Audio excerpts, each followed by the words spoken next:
SlavicPunk Oldtimer is now on Xbox and PlayStation. Having been on Steam since 2023, is it worth picking up now on console?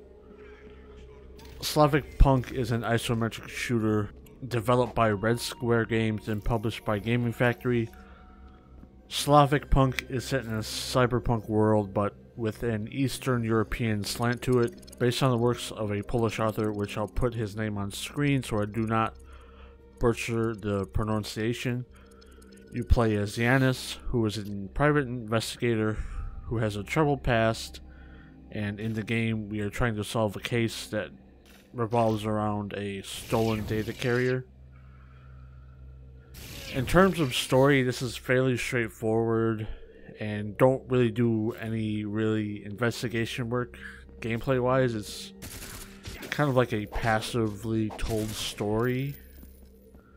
You mostly go from A to B and get motion comic cutscenes and some dialogue via text transmissions that are unfortunately way too small to be seen when playing on a 55-inch screen. I would highly recommend going into the options and turning the UI scaling all the way up. It helps somewhat, but with the combat in this game being a little chaotic, it is hard to pay attention when the text transmissions are scrolling because it's in the top right corner of the screen. Sometimes you can wait it out until the dialogue is finished, or you might not always want to wait. The story and setting is interesting, and it gives more questions than answers, but I did want to experience more. I do want to look into the books. Hopefully they've been translated into English, and maybe they're on Audible, so I'll look into that. The transmissions would have been better if they were voiced, but given this is a smaller indie team, I understand it. It might not be financially viable for them to do it that way. With the devs being Polish, and I assume the voice actors are also Polish, there are some weird sounding dialogues in English. I would have preferred to play in the native language, but if you change it, it changes everything in the menus. And once I saw that, I kind of like backed out and just went to English. It's not like the worst thing in the world, but you can tell some of the sentence structures are, some things are certain in the wrong spots, or they're missing a word here and there. Not really that big of a deal, but it is kind of, once you notice it, you kind of see it everywhere. I will give out a warning here, because one level in this game has a very bad visual effect that may cause some eye strain. For me, it gave a little bit of eye strain, but thankfully the level is a short level. But I think the effect shouldn't have been on so long or so strong to get across a bad drug trip. Because usually in games when you're on a drug trip, it'll have like some swaying of the camera, like when you're drunk in GTA, or slight blurring effects, but it doesn't last super long. SlavicPunk is a pretty short game, but not really a, now that's not really a bad thing given the current landscape of the gaming right now, with many games have loading game times, maybe like around 4 hours to complete the game story wise. The combat in this game is pretty fun. You have a dash, a roll, access to 5 weapons, abilities to stun and damage enemies via hacking. There's also a drug that you can take that slows down time for everything, including you, which unfortunately doesn't seem to have any point that way to be used if you're slowing down the enemies, the world, and yourself. There's no real advantage you can take while doing that.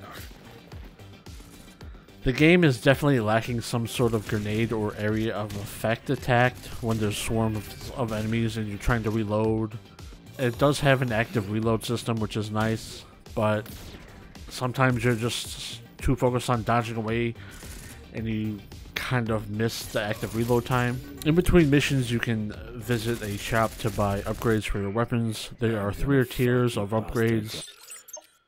Tier 1 you can have 3, Tier 2 you can have 2, and Tier 3 you can have 1. The upgrades can vary from damage, reload speed, ammo capacity, or different types of elemental ammo like EMP, fire, armor piercing. Only certain guns can have certain types of ammo.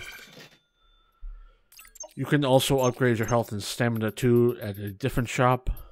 With the hacking attack, you should really save those for the shielded enemies because it's very hard to get behind those. Hacking will slow down time, so you can choose your target and then have to put in button prompts to either stun them or damage them. It's easy to do this. This also uses batteries that you have to wait to load if you use them all, but so you can't really spam this. And when you're doing that, sometimes the game will, like, you'll still be firing and you can still take damage in this mode. So you can be wasting ammo that way. And I did have some glitches here and there where some frame drops happened.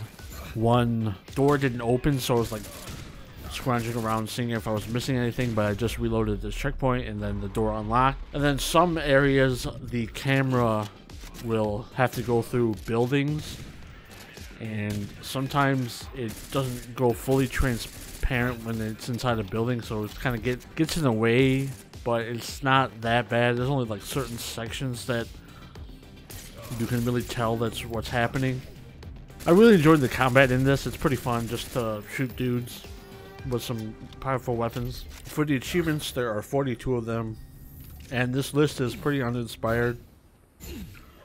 Mostly are upgrade related and killing with each ammo and weapon type. I think you have to kill like 60 with each ammo type and like 50 with each weapon. You do have to fully complete the game, there are no difficulty based ones, so you can play on easy like I did. So I can't complain much when it actually has you fully engaged with the game. Getting all of them took around 6 hours. There are 2 really annoying achievements. It's for rolling 420 times and dashing 666 times.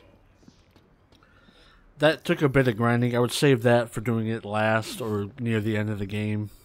Starting off, you get like one weapon with a revolver. So with the weapon related achievements, I would just use one weapon, get all those related achievements, then move on to the next. Now, would I recommend this to people? I would say yes, but under specific parameters, where if you don't mind passively told stories or stories where you're not actively engaging into it, where you're trying to like find stuff on your own, where it doesn't explicitly tell you what to do, or if you truly enjoy indie titles that can see past the flaws but not really like excuse them, because it is like a flawed game. But I had my fun time with it.